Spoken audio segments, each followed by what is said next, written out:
Lesson 14. How to run your trading business like a hedge fund.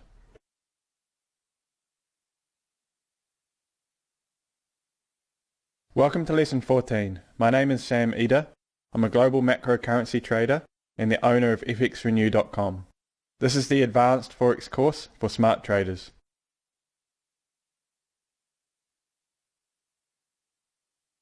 Ed Sakota said, "Longevity is the key to success."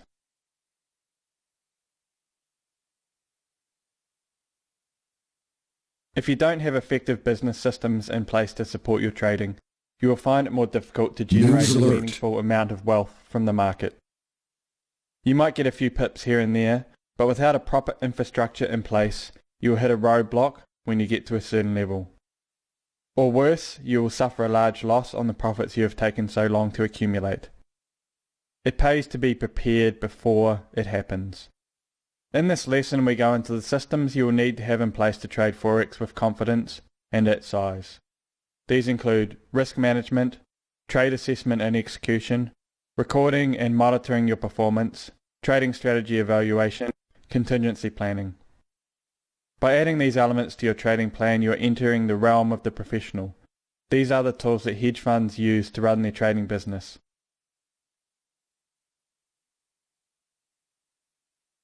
Indeed, this lesson has been put together with the help of a friend of mine who runs one such major fund.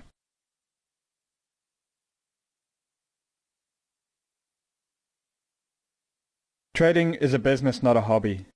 For the trader that is serious about making money, trading is not an interesting hobby filled with chart gazing and reading news. It is a business. This means lots of hard work implementing the trading business systems they need for success. Just like if you were starting a business in any other industry. These systems should be written in a business plan. It does not have to be a stuffy plan. It should be one that is a pleasure to work with, but make sure you write it down. Market wizard Paul Tudor Jones said, "Risk control is the most important thing in trading." Your first job as a trader is to manage risk. The first systems you need to build into your trading plan are risk management systems. It is through these systems that you protect your trading account from damaging losses resulting from poor trading, a fault with your trading system, a fault with your position sizing model, or a run of losses due to market conditions. Your position sizing strategy is also an important part of your risk management. Position sizing is the how much to place on each trade aspect of trading. Here we discuss account-wide rules that are to be implemented along with your position sizing model.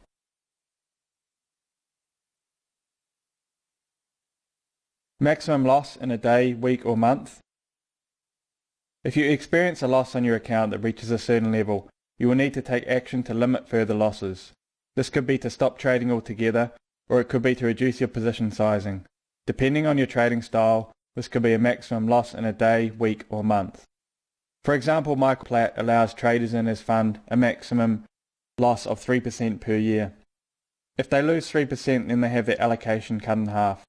If they lose a further 3% of the reduced allocation, then they are out of a job. Maximum number of trades at any one time. The more positions you have at any one time, the more difficult they become to manage. If your positions are correlated, you can essentially end up with one big position instead of several smaller ones.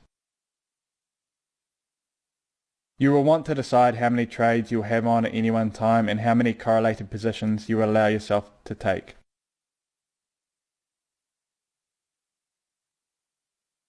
Maximum leverage on the account. Even if you have very few trades, if you are scaling in, you can end up exposed to a very large position.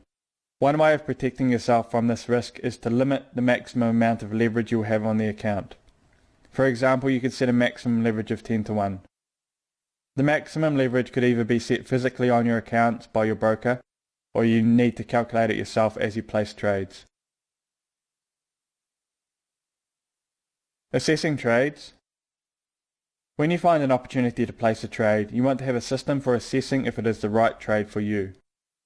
This is not meant to be a time-consuming investigation, but rather a quick check to see whether the trade fits you, like a hedge fund manager would do with their trading team.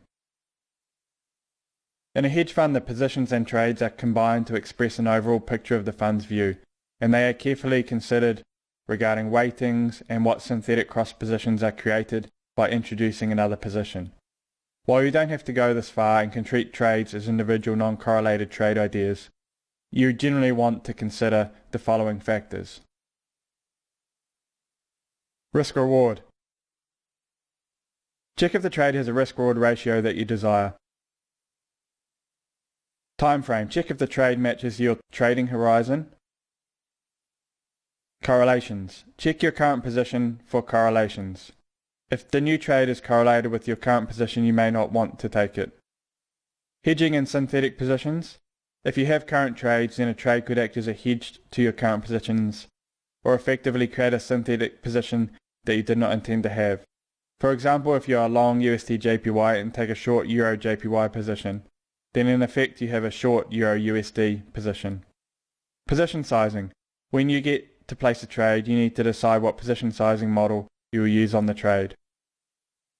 For example, you may use different position sizing rules for short and long-term trades.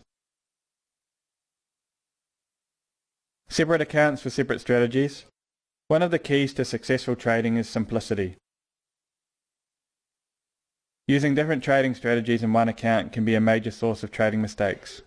If possible, set up a separate account for each strategy. Use multiple brokers. It is preferable that you use different brokers for each account, rather than having several accounts with the same broker. This will protect you from counterparty risk, i.e. your broker going bust. Recording and monitoring trades. When asked if they record their trades, the majority of amateur traders say no. When a professional is asked if they record their trades, the answer is invariably yes. If you don't record your trades, it's hard to know what you're doing right or wrong, so it's hard to make meaningful changes to your trading strategy.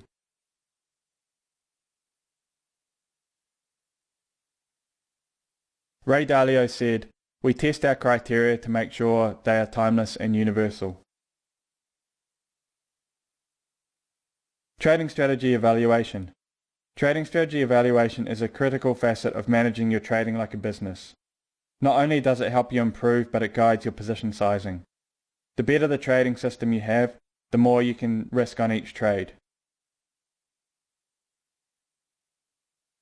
When you are evaluating your trading system, you want to check that you have clear objectives and a matching position sizing algorithm. You want to check that the strategy meets the objectives of the trading plan. You want to be able to understand each part of the strategy, why it works, its edges, and under what conditions it works and does not work. You want to understand what the underlying beliefs of the strategy are, understand how the strategy performs in the primary market types. It's good to know Van Tharp's SQN, system quality number, for each market type.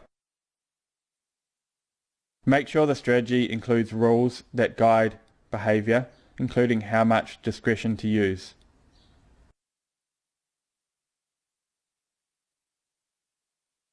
Market wizard Michael Platt said, "The strategy is always changing. It's a research war." Avoiding system death. Forex trading strategies stop working, edges disappear, and market conditions change. But disaster can be avoided. You don't need to experience system death if you know how to tell if a system has stopped working before you lose money. Why trading strategies stop working? The number one reason strategies stop working is they are optimized to work in a particular market type. When the market type changes, the system stops working. Other reasons Forex trading strategies stop working include the strategy is poorly designed, the edge disappears, trader mistakes, or position sizing errors. Plan for your strategy to stop working. To do this, you can trade multiple systems. You can make sure your position sizing rules cater for the worst case scenario, and make sure you don't become emotionally tied to your strategy. But most importantly, you want to have a benchmark of your strategy's performance.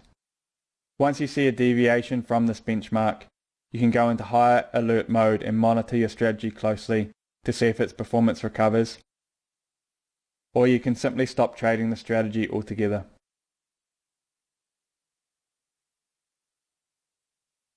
A methodical approach to managing system death.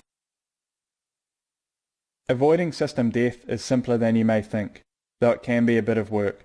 What you need to do is track your strategy's performance to create a benchmark, and then notice when the strategy performs outside expectations. Note that you don't need to wait until you are losing money to stop trading the strategy. Instead, you can simply reduce your trade size as performance degrades. Check the written version of this lesson for a specific method for doing this. Market wizard Tom Basso said, "My mental rehearsal for a catastrophic event is to picture a doctor in a triage situation. He is in a battlefield emergency operating room. In come 50 bodies. Some are going to live, some are going to die. The doctor has been trained to handle the situation. He's going to make all the necessary decisions. He is calm and collected, not nervous."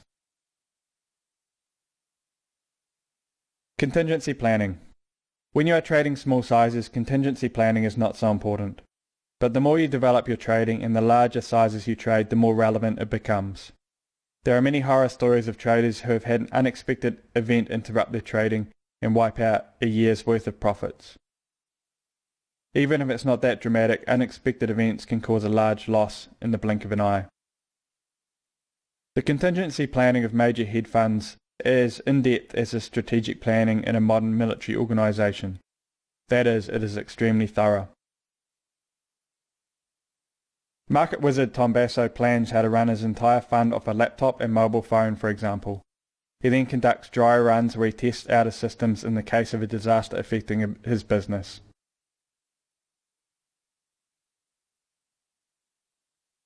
Here is a list of contingencies you will need to plan for if you want to trade at a reasonable size. Again, check the written version of this lesson for more detail. Things you want to plan for are things that impact you personally as a trader, things that affect your environment, events related to your broker, problems or disasters with equipment, market disasters, and environmental disasters.